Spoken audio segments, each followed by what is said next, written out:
sont plus petits que les bactéries invisibles à l'œil nu, capables de décimer des populations entières, mais sans être vraiment des vivants. Aujourd'hui, on va essayer de voir les virus, donc qui sont des éléments qui posent d'énormes problèmes partout dans le monde. Donc le plan de cours structuré comme suit. D'abord, on va essayer de voir pourquoi s'intéresser aux virus. Ensuite, de voir leur taille, la taille donc de ces virus. Ensuite, de voir leur organisation, la structure donc des virus, les principaux éléments. Ensuite, de prendre l'exemple d'un virus de bactériophage. Et pour terminer, on va essayer de voir le mode de reproduction des virus. L'objectif donc, c'est de vous permettre à la fin de ce cours d'être capable d'expliquer un effet négatif des virus chez l'homme, de citer un moyen de lutte contre les virus, de donner la taille donc des virus, savoir définir le mot cellulaire, d'expliquer la structure d'un virus, ensuite de différencier les virus nus des virus enveloppés, à partir d'un document de décrire la structure d'un virus, d'expliquer pourquoi les virus sont qualifiés de parasites, et enfin à partir d'un document de reconnaître les différentes étapes du cycle de reproduction d'un virus.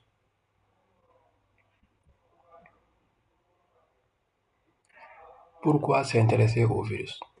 Donc les virus sont des entités qui posent d'énormes difficultés partout dans le monde, que ce soit dans le domaine médical sanitaire, dans le domaine de l'agriculture, mais aussi dans le domaine donc de l'élevage.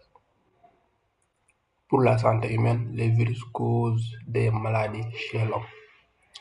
Il faut donc limiter leur propagation et lutter contre les maladies virales.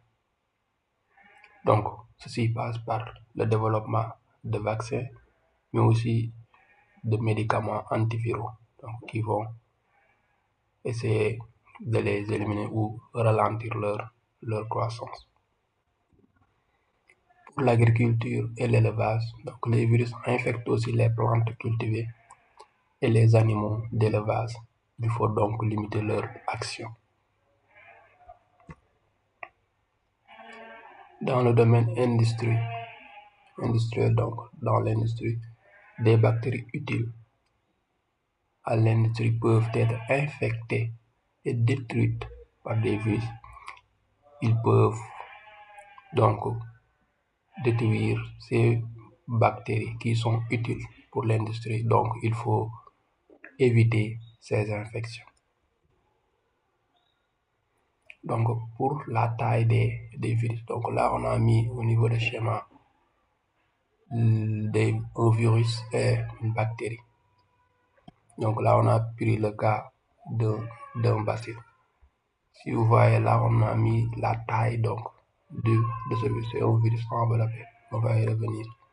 Donc, la taille est comprise entre 10 à 100 nanomicrons. Alors que au niveau de ce bacille, donc la taille est d'environ 2 à 5 sur 0,5 à 1 micron. Donc, c'est l'ordre du micron. Alors que là, c'est le nanomicron. Donc, là, c'est plus petit. Donc, comparé à ça, vous voyez les différents éléments à l'intérieur. On va y revenir. Donc, là, ce que vous devez retenir, c'est que les bactéries ont une taille supérieure à celle des virus.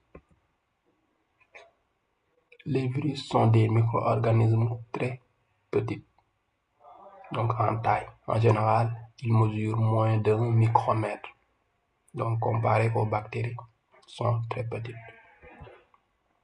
Là, on donne l'image donc d'une bactériophage. Les bactériophages sont des virus qui s'attaquent aux bactéries. Donc, la structure, les principaux éléments Donc, sur ce schéma, on nous demande de cocher les éléments au niveau des cases si l'élément est présent, au niveau des bacilles et au niveau des virus. Et enfin, de conclure, si un virus ressemble-t-il à une cellule? Donc, ce que vous voyez, la membrane, pour la membrane plasmique au niveau des bacilles, c'est présent. Elle est présente, absent au niveau des virus. La capsule, présente uniquement au niveau des virus. Ensuite, nous avons la capsule au niveau des bacilles qui est présente, mais pas au niveau des virus. Le cytoplasme, présent au niveau des bacilles uniquement. Pour l'enveloppe virale, présent bien évidemment au niveau des virus. La paroi au niveau des bacilles, de même que le flagelle. Par contre, si vous voyez très bien, ces éléments sont absents au niveau des virus. Donc, nous avons uniquement de la capsule et de l'enveloppe virale. Donc, à partir de cela, vous pouvez dire que ces virus sont des entités acellulaires. Donc, on ne peut pas les considérer comme étant des cellules. Les virus sont acellulaires parce qu'ils ne sont pas considérés comme, on ne peut pas les considérer comme des cellules comparées aux cellules eucaryotes, aux bactéries, etc. La structure des virus est composée de 2 ou 3 éléments. Donc, nous avons d'abord le génome. Les gènes du virus, c'est soit de l'ADN, soit de l'ARN.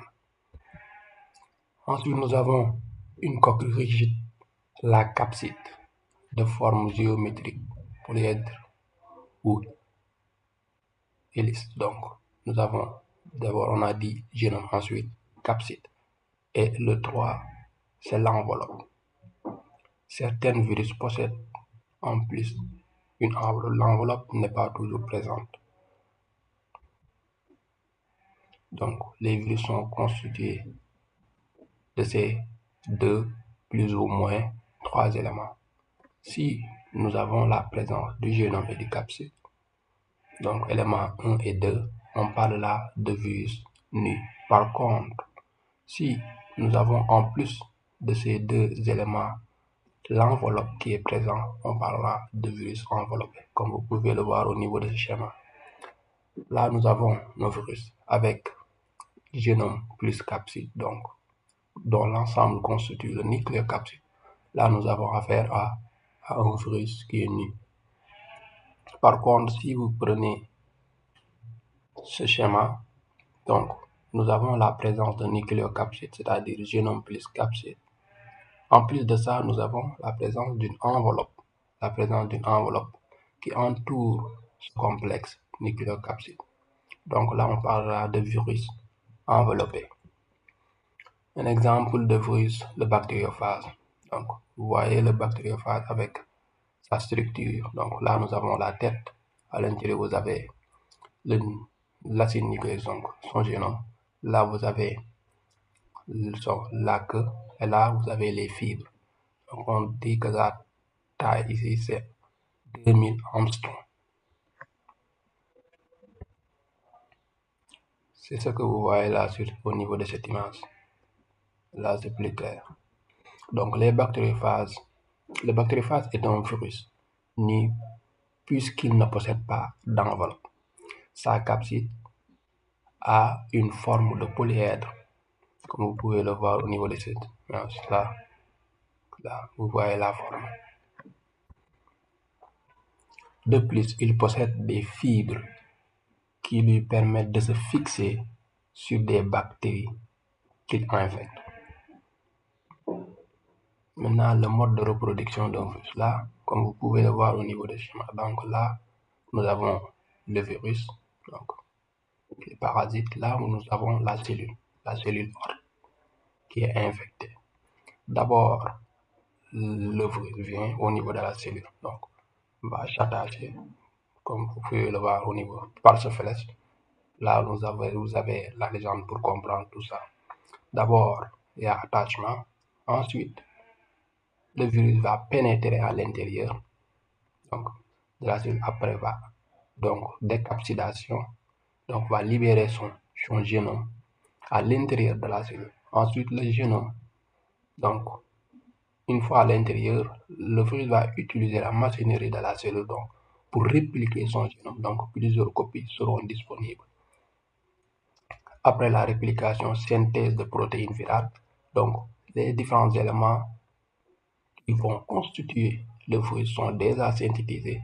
Après, ils seront assemblés. C'est l'assemblage.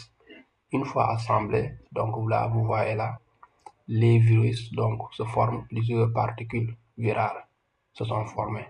Ensuite, ils seront libérés à l'extérieur. Donc, ils vont sortir de la cellule pour aller infecter d'autres virus sur les virions.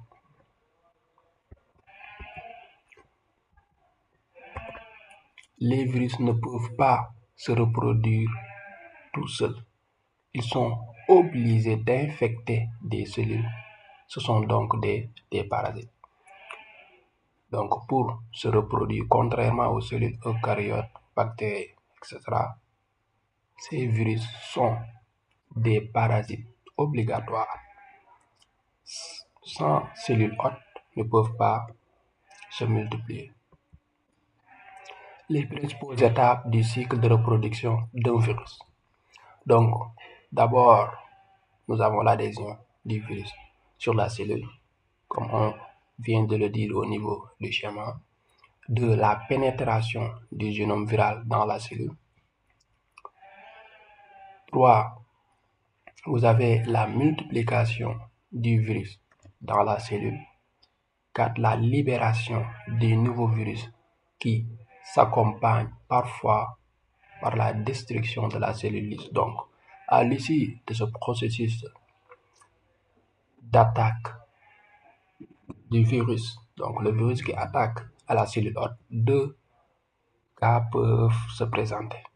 Soit ça peut être un cycle lytique, nous prenons l'exemple du bactériophage. T4, donc le virus détruit la cellule hôte. Donc après avoir utilisé la machinerie cellulaire donc de la cellule hôte, le virus va détruire la cellule hôte, va détruire son hôte. Deuxième cas, le cycle lysogénique. Exemple du Fazenda, donc le génome viral va s'intégrer dans celui de la cellule. Donc là, ne le tue pas immédiatement. Exemple de VIH, rétrovirus, grippe, coronavirus. Sur ce, je vous remercie et merci de votre attention. Et surtout, n'oubliez pas de vous abonner. Si vous avez d'autres thèmes très intéressants et que vous voulez que j'en parle, n'hésitez pas à mettre ça dans les commentaires. Merci.